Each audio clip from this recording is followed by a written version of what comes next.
సరదా సాహసపు ఎత్తులను ఎక్కడానికి ఎన్ని ఎత్తులు వేయాలో పూర్తి వివరాలకు చదవండి రేపటి సాక్షి దినపత్రిక. సతీష్ మా ప్రతినిధి అక్కడ సాక్షి టీవీ బ్యూరో చీఫ్ వారు ఉన్నారు. సతీష్ చెప్పండి, ఏమిటి చంద్రబాబు గారి వ్యాఖ్యల్లోని అంతరార్థం ఏమిటి, వాస్తవం ఏమిటి? చంద్రబాబు వ్యాఖ్యలు 3 రోజుల నుండి ప్రజలు అక్కడ ఇంకా నీట మునుగుండడం, సుమారుగా 2.5 లక్షల మంది పైగా ప్రజలు అక్కడ ఉండడమే కాకుండా ఎవరికి కూడా ఆహారం కూడా అందనటువంటి ఆ పరిస్థితి ఉంది. బయటకు వచ్చిన వాళ్ళు చంద్రబాబు మధ్యలో కెమెరాలు వేసుకొని బోట్లో వెళ్ళినప్పుడు కూడా స్వయంగా అక్కడ ఎదురుగానే బాధితులు మాకు ఆహారం అందలేదన్న అంశాన్ని చెప్తా ఉన్నారు.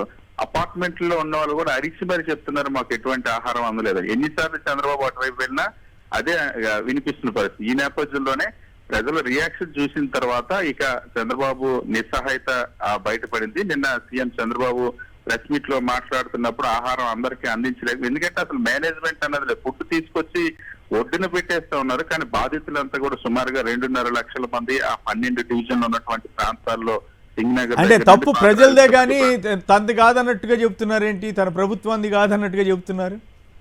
అంటే ముందుగా ఎటువంటి అసలు ఫుడ్ తయారు చేస్తామని చెప్పి ఫుడ్ అందించడానికి ఎటువంటి మార్గం సమకూర్చుకోలేకపోయారు. సో దీంతో ఈ ఫుడ్ అంటే వాలంటీర్లు వాడకపోవటం, గ్రామ సచివాలయ వ్యవస్థని నిర్వీర్యం చేయటం, వీటి వల్ల కూడా ఈ సమస్య వచ్చింది. వాలంటీర్లు పూర్తిగా నిర్వీర్యం చేయడం వల్ల ఈ సమస్య వచ్చింది. ఈ కష్టాలు వచ్చే ప్రజలకి ఈవెన్ అలర్ట్ కూడా వాస్తవానికి వాలంటీర్ వ్యవస్థ ఉంటే ముందుగానే వరద వస్తుందని అప్రమత్తం చేసేవాళ్ళు. అధికారులకి కమ్యూనికేషన్ కూడా ఎక్కడ ఎవరితో ఉన్నారన్నది వాలంటీర్ ద్వారా గతంలో అద్భుతంగా జరిగేది ఎటువంటి విపత్తు వచ్చినా సరే.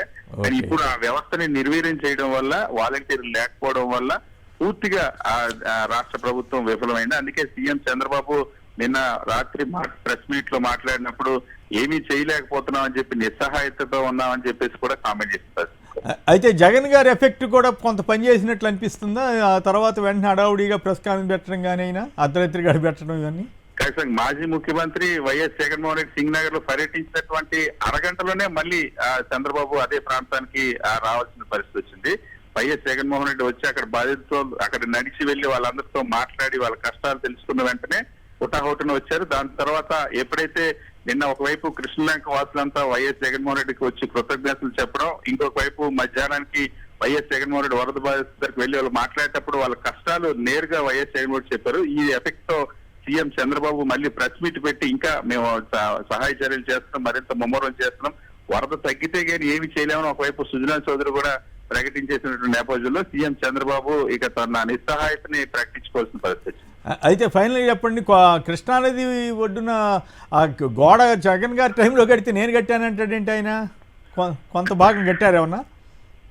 గతంలో ఉన్నటువంటి ఆ పాతది కొంత భాగం అక్కడ ఉన్నటువంటి స్టార్ట్ చేసి వదిలేసిన పరిస్థితి, టెండర్ పిలిచిన పరిస్థితి, పూర్తి కానటువంటి పరిస్థితి. కానీ ఈ రిటైనింగ్ వాళ్ళు పూర్తిగా ఫేజ్ 1, ఫేజ్ 2 అన్ని కూడా వైఎస్ జగన్మోహన్ రెడ్డి ప్రభుత్వ హయాంలో కట్టారు. వాస్తవానికి నిజంగానే చంద్రబాబు హయాంలో రిటైనింగ్ వాళ్ళు కడితే 2019లో ఆగస్టులో వైఎస్ జగన్మోహన్ రెడ్డి ముఖ్యమంత్రి అయిన 3 నెలలకే ఇదే కృష్ణలంక ప్రజలకి వరద వచ్చి కృష్ణలంక ప్రజలందరినీ కూడా అప్పుడు ఇందిరాగాంధీ మున్సిపల్ స్టేడియం లో పెట్టాల్సిన పరిస్థితి. ఒకవేళ రిటైనింగ్ వాళ్ళు కడితే చంద్రబాబు వెళ్ళిన 3 నెలలకే ఇక్కడున్న ప్రజల్ని సురక్షిత ప్రాంతాలు తరలించాల్సిన అవసరం ఉండేది కాదు.